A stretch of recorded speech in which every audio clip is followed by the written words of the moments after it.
Bismillahirrahmanirrahim. Assalamualaikum warahmatullahi wabarakatuh. Innal hamdalillah nahmaduhu wa nasta'inuhu wa nastaghfiruh wa na'udzu billahi min syururi anfusina wa min sayyiati a'malina. Man yahdihillahu fala mudilla lahu wa man yudlil fala hadiya lahu.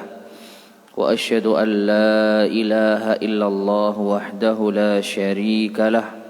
Wa asyhadu anna Muhammadan abduhu wa rasuluh. Allahumma salli wa sallim wa barik ala nabiyyina Muhammadin wa ala alihi wa ashabihi wa man tabi'ahum bi ihsanin ila yaumiddin, amma ba'd. Para jamaah sekalian rahimani wa rahimakumullah, alhamdulillah kita bisa melanjutkan kembali kajian kita membahas kitab Al-Kabair, dosa-dosa besar, yang disusun oleh Al-Imam Az-Zahabi rahimahullahu ta'ala. Sekarang kita masuk pada dosa besar yang ke-50. Qala al-muallif rahimahullah, al-kabiratul khamsun adhiyatul muslimina wa syatmuhum. Dosa besar ke-50 mengganggu kaum muslimin dan mencela mereka. Qala Allah Ta'ala, Allah Ta'ala berfirman, walladzina yu'dzuna al-mu'minina wal mu'minati bighairi maktasabu faqad ihtamalu buhtanan wa itsman mubina. Dan orang-orang yang mengganggu kaum mukminin dan kaum mukminat, mengganggu orang-orang yang beriman, laki-laki maupun wanita, tanpa ada kesalahan yang mereka perbuat, maka sungguh mereka telah memikul kebohongan dan dosa yang nyata. Surat Al-Ahzab ayat ke-58. Ayat ini ma'asyar muslimin rahimani wa rahimakumullah jelas menunjukkan bahwa mengganggu orang yang beriman itu termasuk dosa besar. Karena Allah Subhanahu wa ta'ala menyebutkan secara langsung kalau mereka itu memikul kebohongan, memikul dosa yang nyata. Dan sekali lagi, kalau ada suatu perbuatan disebutkan oleh Allah Subhanahu wa ta'ala sebagai dosa, maka itu sudah cukup menunjukkan dosa besar. Apalagi di sini diawali dengan kedustaan, kebohongan, buhtanan wa itsman mubina, kebohongan dan dosa yang nyata. Maka sangat jelas kalau mengganggu orang-orang yang beriman itu termasuk dosa besar. Adapun gangguan apa yang dimaksud nanti insyaallah akan diterangkan di dalam hadis-hadis di dalam bab ini.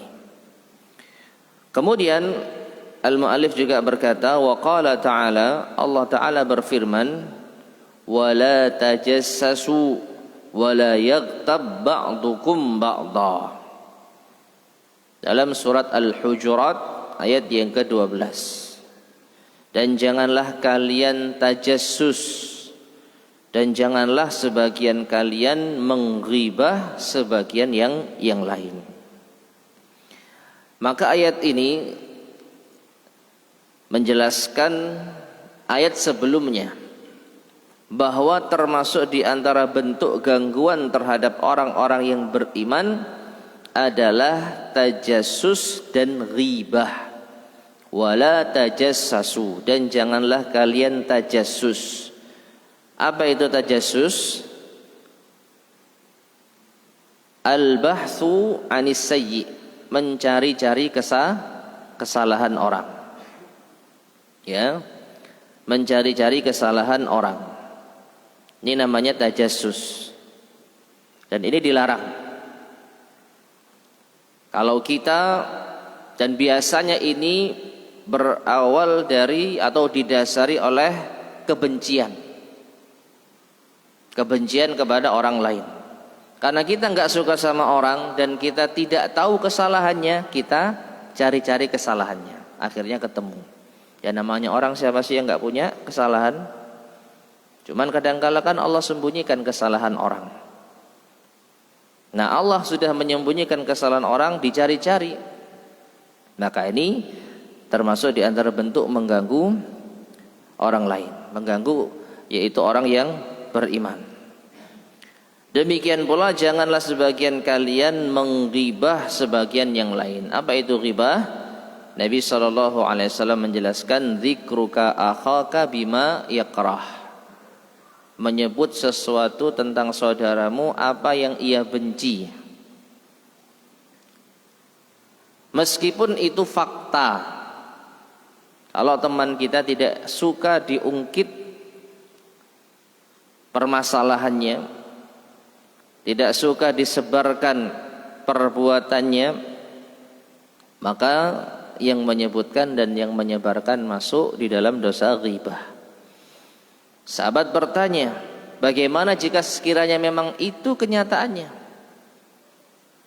Ya, maka Nabi SAW mengatakan, "Inka nakama taqulu faqad igtabtah."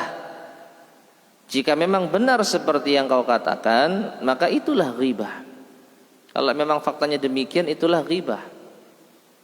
Namun jika tidak seperti yang kau katakan, faqad bahattah, maka sungguh engkau telah berbuat buhtan, yang sering kita pahami dengan istilah fitnah, kedustaan. Ya, jadi menceritakan sesuatu yang dibenci oleh orang lain, ini termasuk apa? Ghibah. Meskipun itu hal yang sepele, sampai pun mungkin ciri-ciri fisik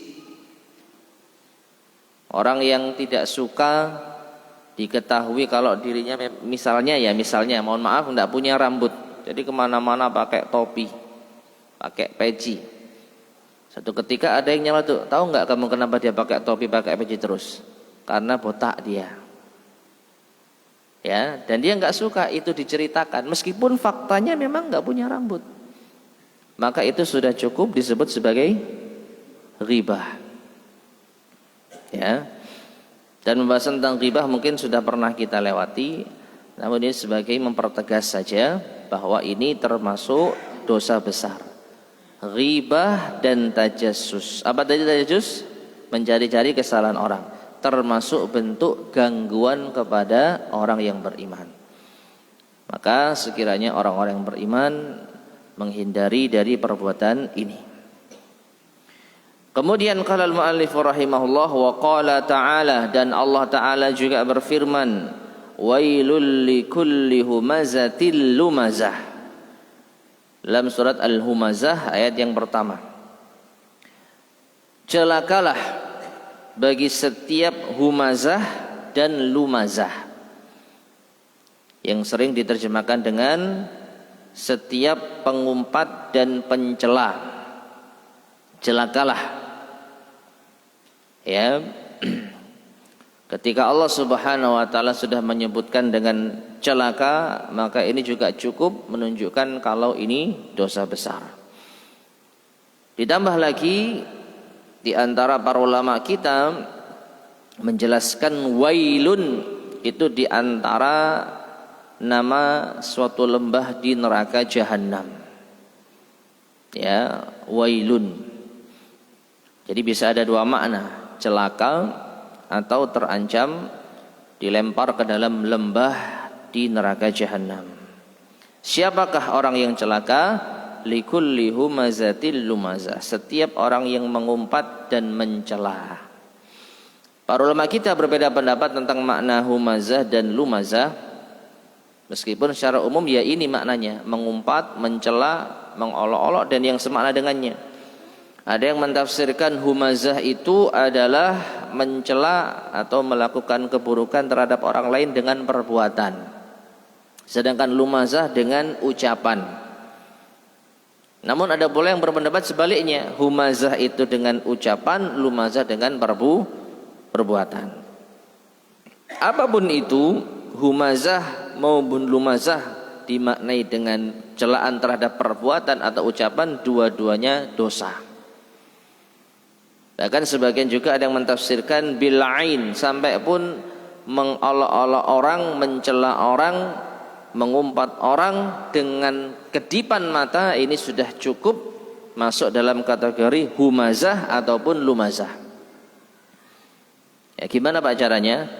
Mencela orang dengan mata, menampakkan pandangan yang gimana?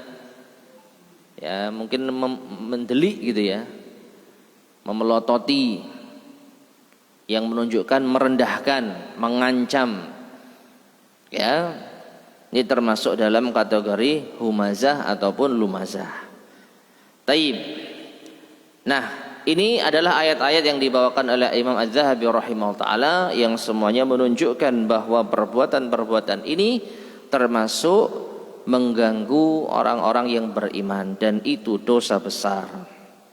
Selanjutnya, beliau membawakan beberapa hadis Nabi sallallahu alaihi wasallam.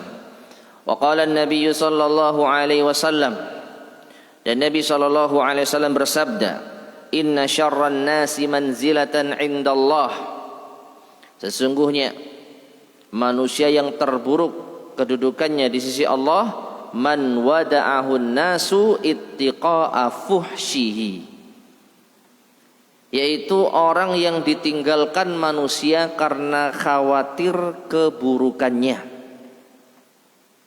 Ya, hadis ini diriwayatkan oleh Bukhari dan Muslim.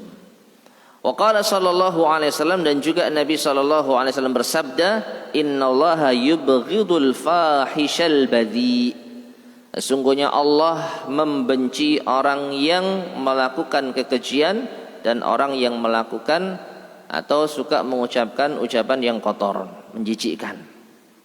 Baik, ma'asyiral muslimin rahimani wa rahimakumullah. Orang yang paling buruk kedudukannya di sisi Allah, artinya Allah paling tidak suka dengan orang ini, yaitu orang yang ditinggalkan manusia gara-gara khawatir akan keburukannya, akan kekejiannya. Jadi orang tidak mau gumbul sama dia. Nanti kalau saya kumpul saya dibully misalnya. Kalau kumpul nanti paling saya diolok-olok. Kalau ngumpul sama dia paling saya nanti dipukuli, diintimidasi. Pokoknya nggak mau kumpul sama orang ini gara-gara khawatir keburukannya. Maka orang ini adalah orang yang paling buruk kedudukannya di sisi Allah Subhanahu wa ta'ala. Dan kebalikannya, kalau kita melihat hadis Nabi SAW yang lain, Allah mencintai hambanya yang berakhlak mulia. Nabi SAW bersabda, innallaha karimun yuhibbul karam wa yuhibbu ma'aliyal akhlaq. Sesungguhnya Allah itu pemurah dan mencintai kemurahan, dan Allah mencintai akhlak yang tinggi. Ya. Jadi ini kebalikannya jamaah sekalian. Allah cinta dengan orang yang berakhlak tinggi, dan Allah membenci orang yang berakhlak buruk. Nah, di antara keburukan akhlak mengganggu orang lain. Jadi orang lain sampai-sampai tidak mau berteman dengannya, tidak mau bertemu dengannya karena khawatir keburukannya. Nah, masalahnya kita tahu dari mana kalau kita itu dibenci sama orang lain sampai seperti itu. Ya. Oleh karena itu sebenarnya kita perlu sering-sering meminta nasihat. Bukankah di antara hak seorang muslim atas muslim yang lain disebutkan oleh Nabi SAW, idastansahaka fansahhu, apabila ada yang meminta nasihat kepadamu, maka berilah nasihat. Jadi orang yang dimintain nasihatnya wajib memberi nasihat. Namun kalau dia mengatakan, bukankah hadis ini memberi nasihat? Mana dalil kalau ini termasuk dianjurkan meminta nasihat? Maka dalam satu kesempatan Syekh Ali Al-Halabi rahimahullah ta'ala menyebutkan sisi lain dari hadis ini, bagaimanapun juga ada yang meminta nasihat dan ada yang memberi nasihat. Memang dalam hadis ini yang ditekankan memberi apa? Nasihat.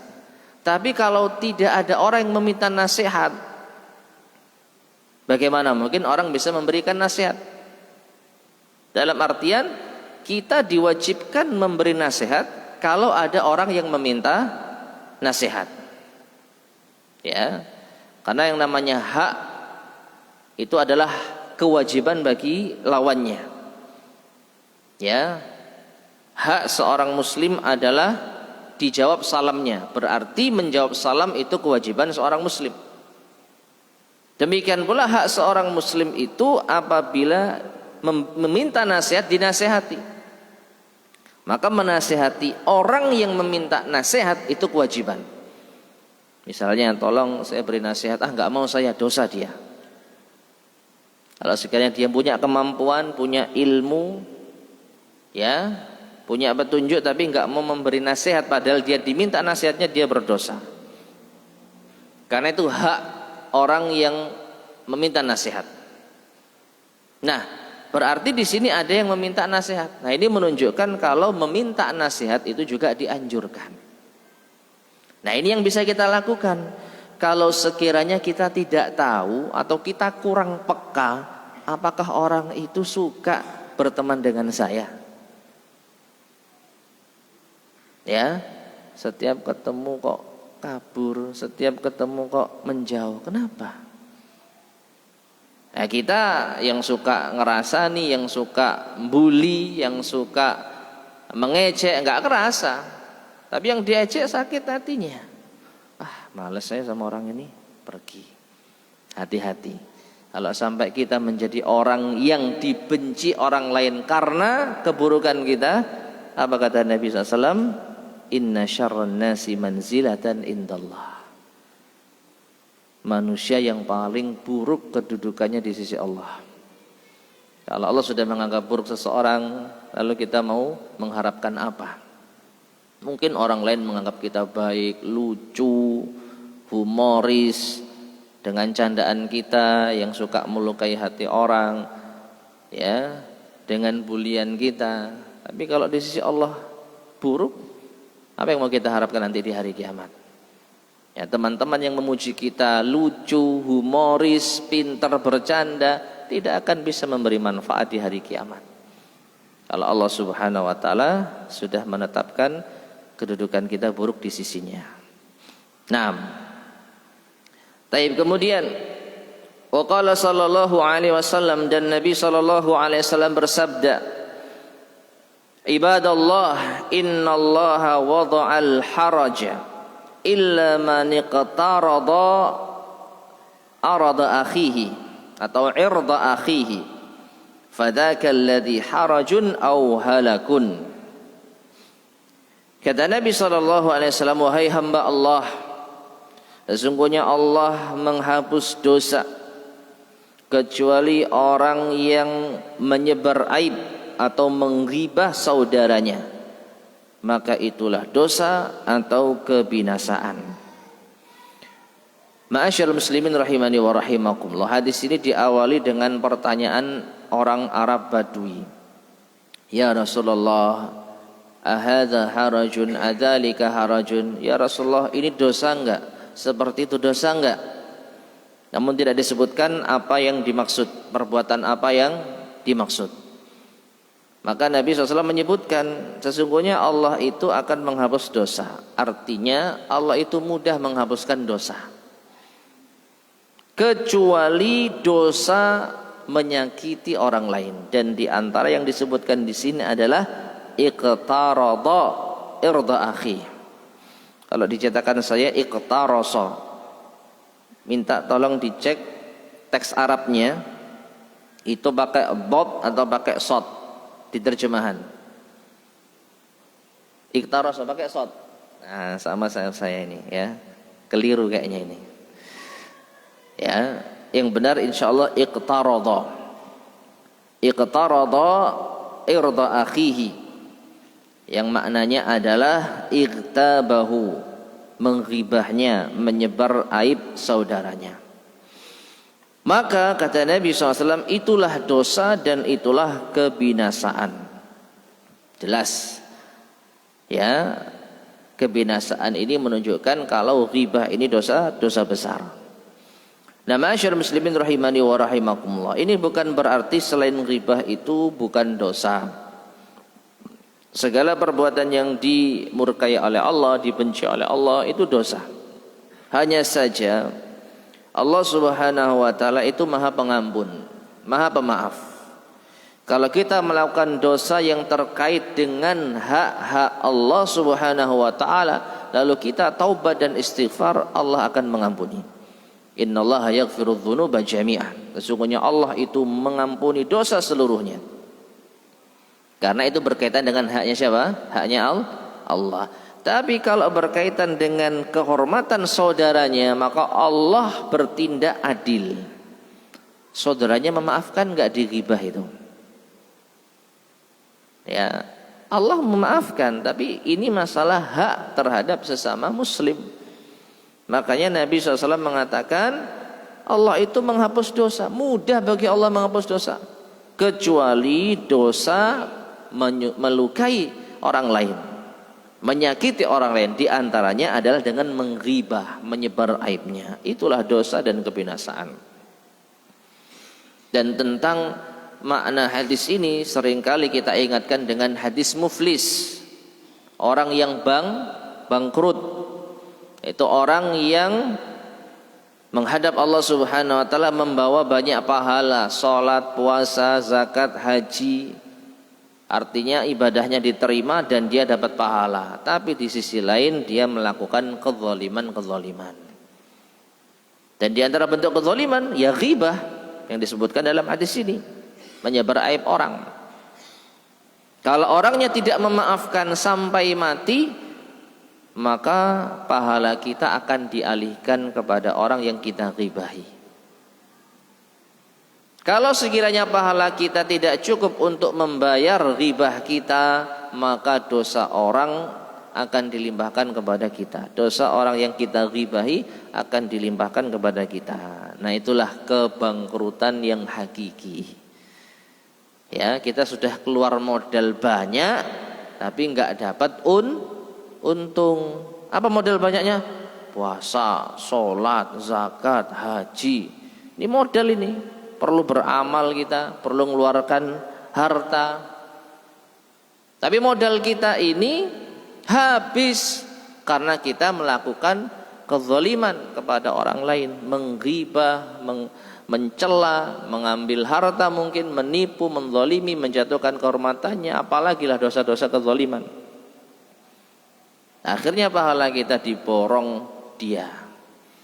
Kalau masih belum cukup, dia punya dosa, pasti dosanya diserahkan kepada kita. Jadilah kita minus. Ya. Kan rugi atau apa namanya tadi? Bangkrut itu pengeluaran lebih banyak daripada pemasukan. Betul ya? Modal yang kita keluarkan habis, justru kita menanggung biaya kerugian, ya. Dan ini gambaran yang sangat mudah dan jelas untuk kita pahami. Nah, ini pun kalau kita merasa yakin kita punya pahala di sisi Allah Subhanahu wa ta'ala. Tapi siapa yang menjamin salat kita diterima? Siapa yang menjamin puasa kita diterima? Siapa yang menjamin amal saleh kita diterima? Makanya hati-hati dengan hak atau kehormatan orang lain. Karena kalau kita belum bisa memastikan pahala kita diterima sehingga kita bisa membayar kezaliman itu, lalu kita mau bayar pakai apa? Mau nggak mau ya kita harus menerima dosa orang ditimpakan ke kita. Mau nggak mau. Gimana lagi kita cara bayarnya? Allah Maha Pemurah, iya. Tapi ini hubungan sama manusia, Allah Maha Adil. Allah tidak membiarkan kezaliman sesama manusia dibiarkan begitu saja. Makanya sering saya sampaikan, lebih baik itu dicela, lebih baik itu diribahi, lebih baik dirasani daripada kita yang melakukan. Kalau dicela, Ya, nggak perlu kita repot-repot beramal dapat kiriman pahala. Minimal dosa kita serahkan ke orang. Siapa yang nggak punya dosa? Namun bukan berarti kita ngundang orang untuk mencela kita. Ya jangan. Cela saya, ya jangan. Ya.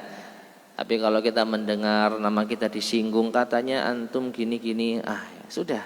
Kita nggak perlu tahu lah apa yang dibicarakan. Lalu kita berdoa, ya Allah, semoga ini kiriman pahala nanti di akhirat. Itu saja. Ya, lebih baik dosa kita yang dialihkan ke orang daripada kita menanggung dosa orang.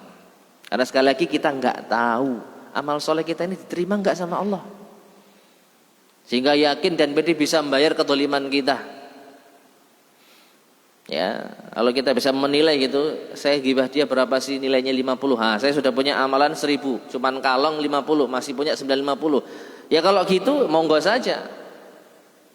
Tapi kan kita nggak tahu selama ini amal ibadah kita diterima enggak sama Allah. Karena kita tidak bisa memastikan amal kita diterima oleh Allah, sedangkan dosa kita pasti dicatat. Jelas. Ghibah kita pasti ditulis dosa, sedangkan amal soleh kita belum tentu dapat pahala. Inilah ngerinya menzalimi orang, jemaah. Dosanya pasti, sedangkan amal soleh yang kita lakukan itu belum pasti dapat pahala. Nah makanya menyakiti orang lain itu termasuk dosa besar. Taib. Kemudian waqala sallallahu alaihi wasallam, Rasulullah SAW juga bersabda, kullul muslimi 'alal muslimi haramun. Setiap muslim atas muslim yang lain itu haram, yaitu terjaga, terhormat, irduhu wa maluhu wa damuhu, kehormatannya, hartanya, darahnya. At-taqwa hahuna, kata Nabi SAW, takwa itu di sini. Bihasabi mri'in minasyarr an yahqira akhahul muslim. Cukuplah seseorang dikatakan sebagai keburukan atau sebagai seorang yang buruk ketika dia merendahkan saudara muslim yang lain. Akhrajahu Tirmidzi wa hasanahu. Hadis ini dikeluarkan oleh Imam At-Tirmidzi dan beliau menghasankannya. Hadis yang serupa. Wa qala sallallahu alaihi wasallam, Rasulullah sallallahu alaihi wasallam bersabda, al-muslimu akhul muslimi la yadhlimuhu wa la yakhdhuluhu wa la yahqiruhu. Seorang muslim adalah saudara bagi muslim yang lain, maka jangan ia menzaliminya, jangan ia menghinanya, jangan ia merendahkannya. Bihasabi mri'im minasyarr, cukuplah seseorang dikatakan buruk an yahqira akhahul muslim, ketika dia merendahkan saudara muslimnya. Akhrajahu Muslimun, hadis ini dikeluarkan oleh Imam Muslim. Ma'asyar muslimin rahimani wa rahimakumullah. Poin utama dari dua hadis ini adalah merendahkan orang lain. Merendahkan orang lain, meremehkan, menghina, ya, dan lain sebagainya. Ini termasuk di antara bentuk gangguan kepada saudara. Meskipun memang bisa jadi faktanya dia rendah, ya, dasar miskin misalkan, memang miskin, tapi kita katakan dasar miskin ini menyakiti hatinya. Dasar nggak becus misalkan, memang yaitu garapannya kurang baik, tapi kata-kata nggak becus ini menyakiti hatinya. Dasar tidak berguna, memang dia kurang manfaat, ya. Tapi kata-kata ini menyakiti hatinya, maka itu masuk dalam kategori apa? Merendahkan orang, meremehkan orang. Dan Nabi SAW mengatakan bihasabi mri'im minasyarr, cukuplah seseorang dikatakan buruk. Tidak perlu sifat yang lain, cukup seseorang itu merendahkan orang lain dikatakan sebagai orang yang buruk. Nah ini kadang-kadang kita sering keceplosan, ya, meremehkan orang, merendahkan orang, menghina orang. Maka kita hendaknya ketika sadar minta maaf. Afwan, barangkali ana istilahnya kenemenan guyonnya misalkan terlalu berlebihan, apalagi kita tidak terlalu dekat ya dengan dirinya, tidak terlalu mengenal pribadinya. Ya, kita nggak tahu bagaimana penerimaannya terhadap misalnya candaan kita. Kalau kita kenal baik, lalu orangnya mungkin tidak mudah sakit hati, ya mungkin aman-aman saja. Apalagi namanya orang Surabaya, ya. Kalau enggak ono ngenyeke duduk Surabaya. Ya. Kalau ndak ada buliannya ketika ketemu ngobrol, kalau nggak ngenyek itu bukan Surabaya. Setuju nggak Pak? Nggak, maksudnya sudah menjadi karakter gitu loh. Orang-orang sini kalau ketemu ada begejekannya, pastilah. Oh, ya terus ngilokno apa gitu ya. Ini harus dihindari, ya. Sepatutnya dihindari. Tapi yang namanya kebiasaan kadang sulit. Maka dari itu ketika kita sudah tahu ilmunya, setidaknya bisa ngerem. Kalaupun remnya blong, setelah sadar minta maaf. Itu yang bisa kita lakukan. Dan sekali lagi kita nggak tahu dia pulang nyimpen sakit hati nggak ke kita. Besok-besok loh kok ketemu saya menghindar. Waduh, ini gara-gara guyonan kemarin nih. Ndang minta maaf sebelum terlambat. Ya, jadi ma'asyiral muslimin rahimani wa rahimakumullah, kebiasaan-kebiasaan seperti ini ya sekali lagi harusnya kita hindari. Nah, taib kemudian beliau membawakan firman Allah Subhanahu wa taala, wa qala Allah taala, dan Allah taala berfirman, innal ladzina yuhibbuna an tashi'al fahishatu fil ladzina amanu lahum azabun alimun fid dunya wal akhirah. Dalam surat An-Nur ayat ke-19. Orang-orang yang menyukai kekejian itu atau cerita keji itu disebar di kalangan orang-orang yang beriman, maka bagi mereka azab yang pedih di dunia dan akhirat. Surat An-Nur ayat ke-19. Ma'asyiral muslimin rahimani wa rahimakumullah, ayat ini terkait dengan haditsul ifk, cerita dusta. Apa itu? Ibunda kita Aisyah radhiyallahu anha dituduh berzina dengan seorang sahabat yang menemukannya sendirian karena ketinggalan rombongan. Singkat cerita, ketika kaum muslimin tahu bahwa sahabat ini Safwan bin Mu'attal kalau enggak salah radhiyallahu anhu itu berdampingan dengan Aisyah. Aisyah naik kendaraan, naik onta, Safwan di bawah sambil jalan bareng gitu ya. Maka langsung gempar. Nah, orang-orang munafik langsung memunculkan isu, wah ini Aisyah selingkuh. Waliyadzubillah. Aisyah telah berzina dengan Safwan bin Mu'attal. Ya, dan Allah Subhanahu wa taala menguji Rasulullah SAW dan kaum muslimin tidak langsung diberitakan kisah yang benar, tidak langsung menceritakan bahwa mereka tidak berzina. Allah Subhanahu wa taala dengan hikmahnya menunda klarifikasi, ya, sehingga ini menjadikan Rasulullah SAW sempat cemas. Meskipun Aisyah mengaku tidak, wallahi saya enggak berzina.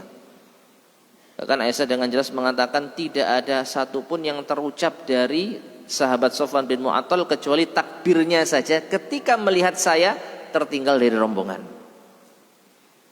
Luar biasa. Jadi sahabat Safwan melihat ada Aisyah, Allahu Akbar.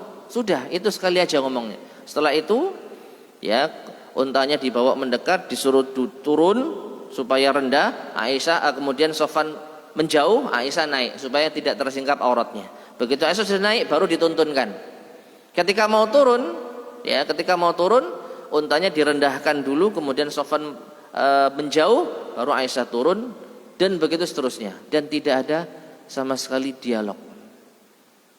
Enggak ada. Kok bisa gitu ya Aisyah? Kok ketinggalan kenapa? Enggak ada. Sampai Aisyah menangis, karena Allah Subhanahu wa taala belum memberikan klarifikasinya. Bahkan saya sempat pesimis. Mungkinkah orang seperti saya ya diturunkan wahyu untuk membebaskan tuduhan tersebut? Namun akhirnya Allah membebaskan tuduhan. Nah, ketika cerita fitnah ini menyebar, maka orang-orang yang suka menyebarnya, kata Allah Subhanahu wa taala, lahum adzabun alimun fid dunya wal akhirah. Bagi mereka siksa yang pedih di dunia dan di akhirat. Artinya orang yang suka kabar burung itu beredar, kabar yang belum jelas itu beredar, kabar fitnah itu beredar, maka diancam azab yang pedih di dunia dan di akhirat. Ini menunjukkan ma'asyarul muslimin rahimani wa rahimakumullah, sebagai nasihat bagi kita, kalau kita tahu suatu kabar yang belum jelas kebenarannya, stop sampai di kita saja. Meskipun ini berat. Menahan cerita sesuatu yang heboh itu berat. Ya. Nah, disitulah setan berperan. Ceritakan biar orang tahu keburukannya, ceritakan biar orang tahu yaitu penyimpangannya misalkan. Biar orang tahu aibnya. Memang berat.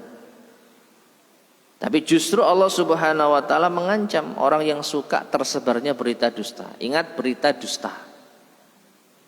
Kalau berita itu berita fakta, maka kembali lagi orangnya suka enggak diceritakan. Kalau enggak suka jatuhnya apa tadi? Riba. Tetap dosa. Ya. Apalagi berita dusta, menuduh istri Nabi berzina, ini berita yang ya besar. Nah, orang yang suka berita ini tersebar tidak menahan diri dari menyebarkan, maka Allah yaitu ancam dengan azab yang pedih di dunia dan di akhirat. Nah, maka ayat ini juga bisa kita jadikan pelajaran.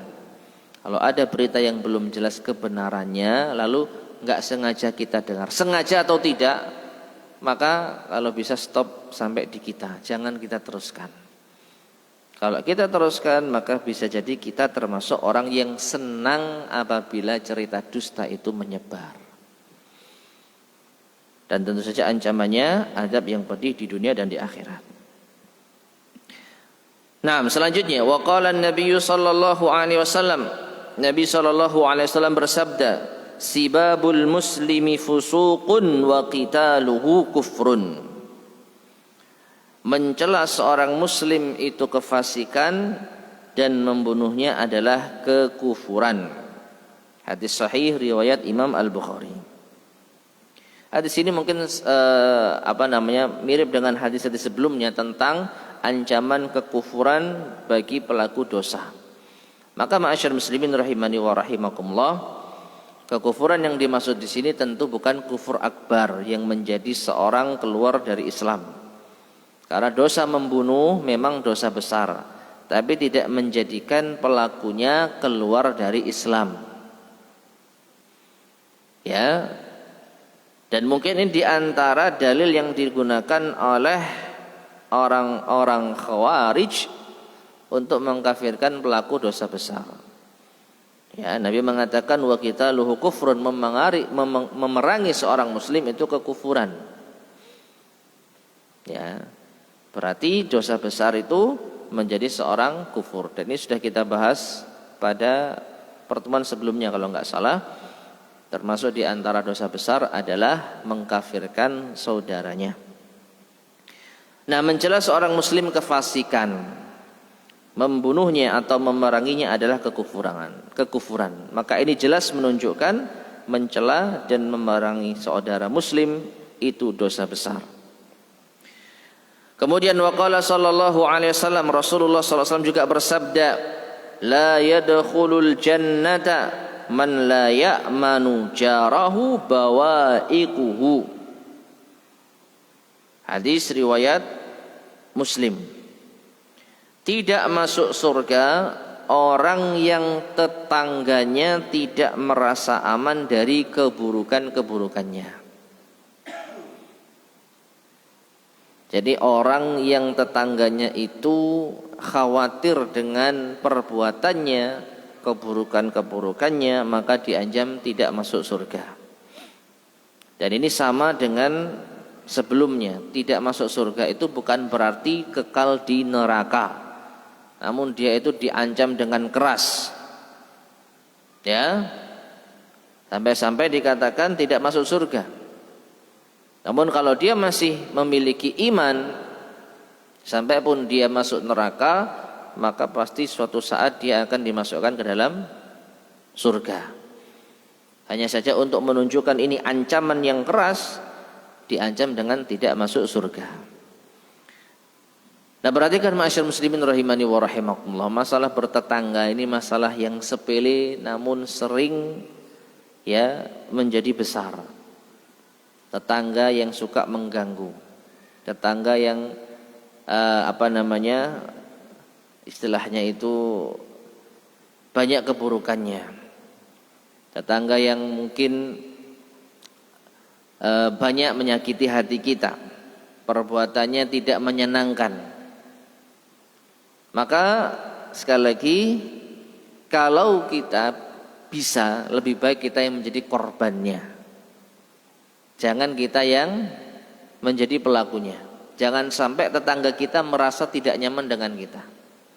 Tapi kalau kita yang tidak nyaman dengan tetangga kita, kembali kepada tadi, ya, orang yang dirugikan, orang yang dizalimi, maka dosanya akan dialihkan kepada orang yang menzalimi. Tanpa beramal kita sudah dapat pahala. Namun bukan berarti kita tidak boleh menasihati. Tetap hadis Nabi SAW menjadi acuan kita. Man ra'a minkum mungkaran falyughayyirhu biyadihi. Siapa yang melihat kemungkaran maka rubah dengan tangannya. Fa illam yastati fa bilisani. Kalau tidak mampu merubah dengan tangan, maka dengan lisan, nasihat. Misalnya tetangga melakukan hal yang tidak menyenangkan, maaf Pak, ya tolong jangan melakukan ini, jangan melakukan itu. Ini yang kita bisa. Kalau tidak mampu, fa biqalbi, sudah dikasih tahu tetap ngeyel, tetap mengulang. Dan sudah diangkat kepada RT RW tetap tidak mempan, sedangkan kita nggak punya uang untuk pindah rumah misalkan, ya sudah, terima takdir kita, sabar dan mengharap pahala dari kezaliman tetangga kita, dan kita ingkari dengan hati kita. Taib, ada nih, Fadal mungkin bisa ada terlebih dahulu.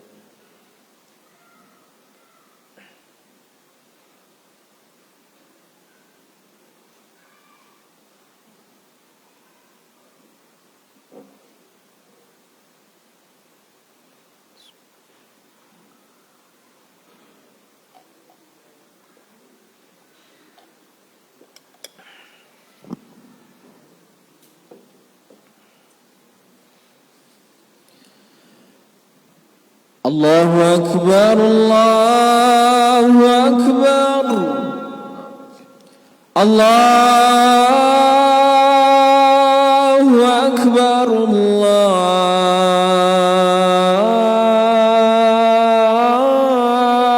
Allahu Akbar. Asyhadu an la ilaha illallah.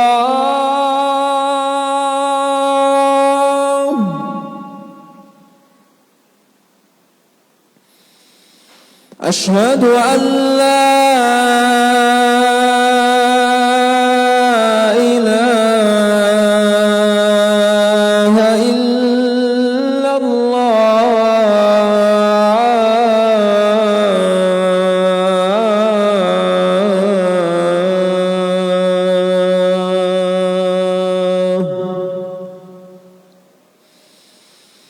Asyhadu anna Muhammadar Rasulullah.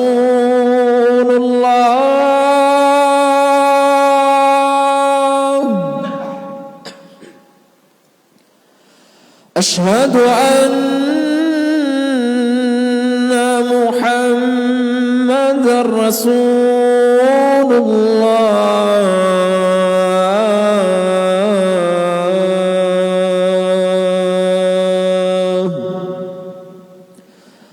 Hayya 'alas salah.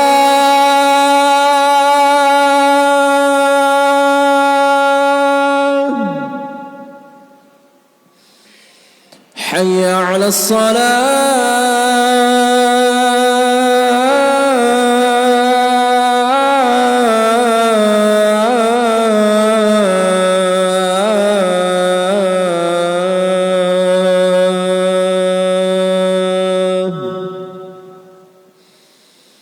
حي على الفلاح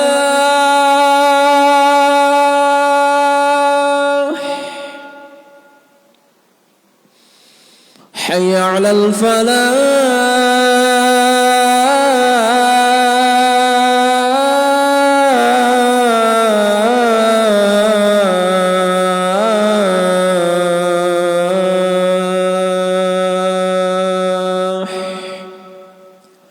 الله أكبر الله أكبر لا إله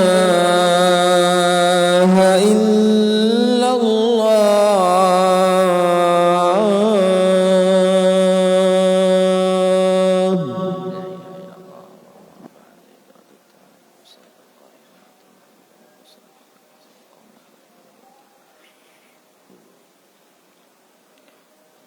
Bismillahirrahmanirrahim.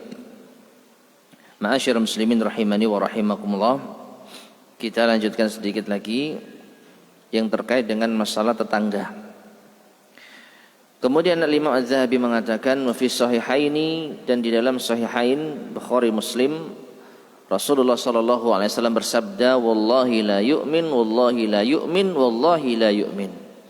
Demi Allah tidak beriman, demi Allah tidak beriman, demi Allah tidak beriman.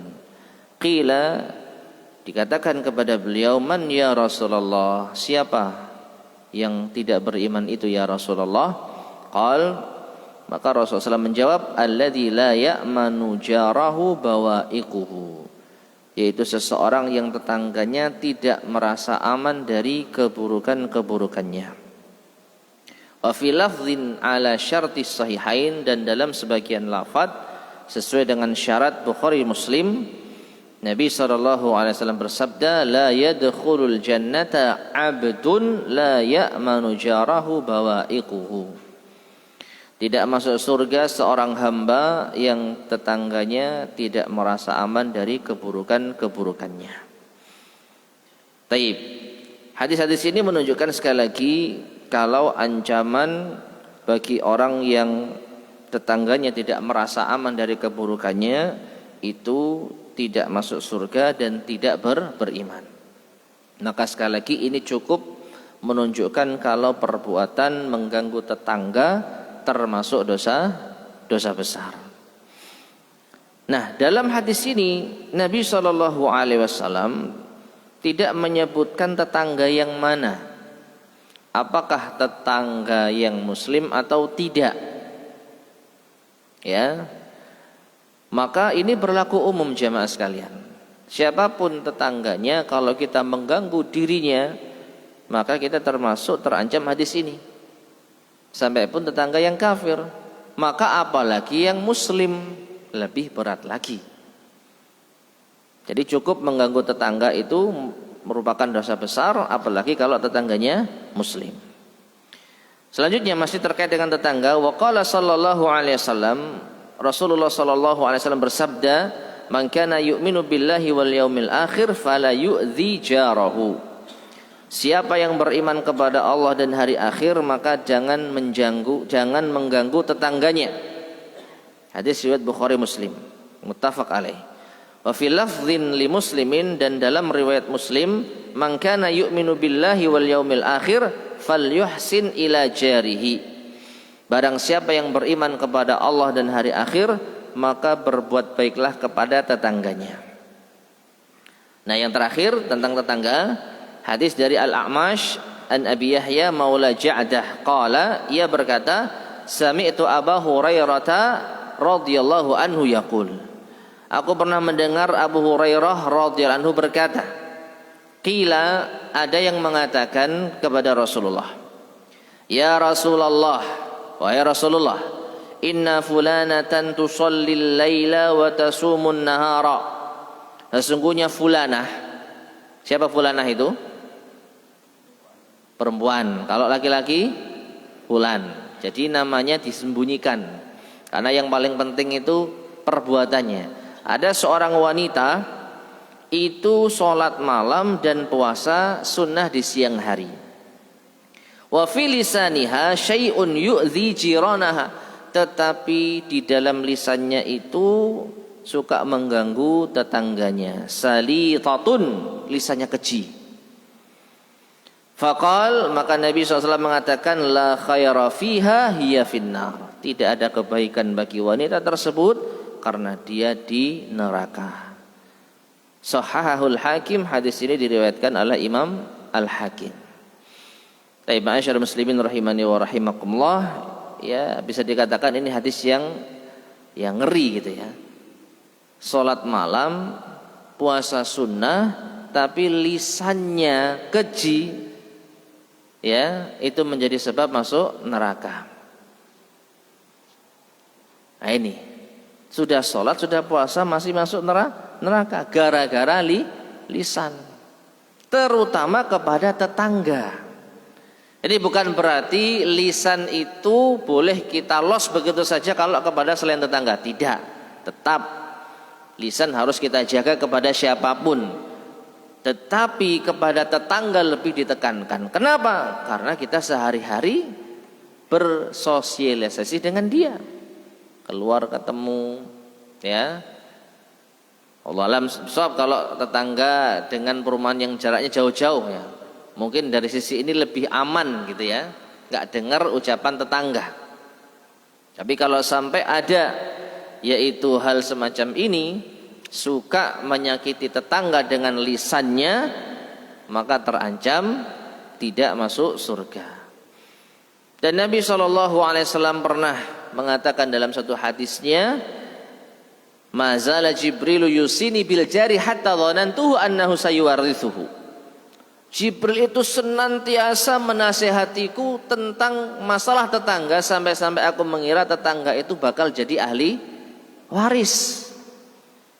Karena saking intensnya Jibril menasihati Nabi SAW, hati-hati terhadap tetangga, ya, jaga kehormatan mereka.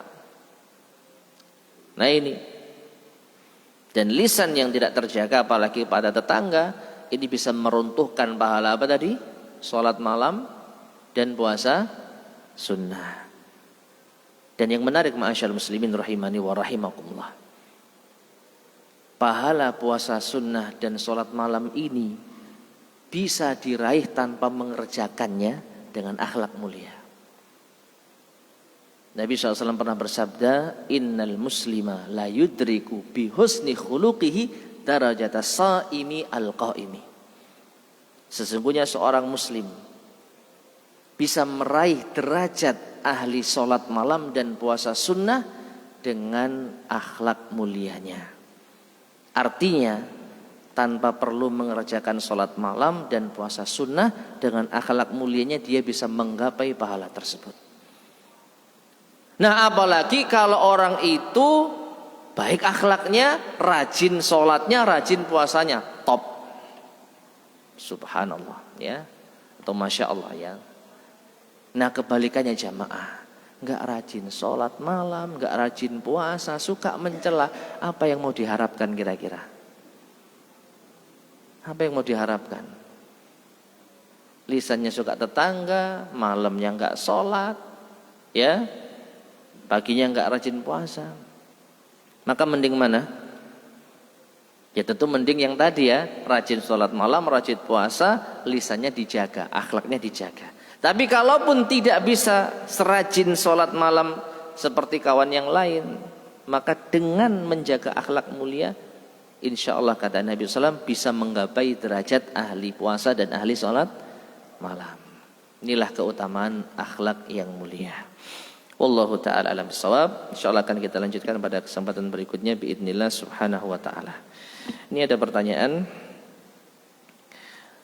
Assalamualaikum Ustaz. Waalaikumsalam. Mengganggu rumah tangga orang lain muslim seperti halnya mengusik urusan pendidikan anaknya, ikut campur mengatur finansialnya, dan lain-lain yang berkaitan dengan urusan rumah tangga orang tersebut, apa termasuk dalam dosa besar mengganggu seorang muslim? Ya, kita merasa terganggu enggak? Kalau iya ya jelas. Ya, ada kawan yang usil ngurusi pendidikan anak kita, ya, ngusili finansial kita gitu ya. Kalau kita terganggu, maka orang yang usil tersebut masuk ke dalam pembahasan kita, mengganggu apa? Seorang muslim. Ya. Jadi ini kadang-kadang sering tidak sadari. Maunya nasihati tapi berlebihan. Ya, kamu harusnya nyekolahkan anak itu ke sana lu. Nah, sing duwe anak sopo, sing duwe duit sopo gitu ya. Kenapa kamu enggak begini? Kenapa kamu enggak beli ini saja? Nah ini, ya usil, maka sebaiknya dihindari karena kita enggak tahu urusan rumah tangga orang. Ya, jadi iya termasuk kalau kita merasa terganggu. Wallahu taala alam bissawab. Cukup ya? Baik, kita akhiri ma'asyiral muslimin rahimani wa rahimakumullah. Semoga bermanfaat, kurang lebihnya saya mohon maaf. Subhanakallahumma bihamdika asyhadu an la ilaha illa anta astaghfiruka wa atubu ilaik. Walhamdulillahirabbil alamin. Assalamualaikum warahmatullahi wabarakatuh.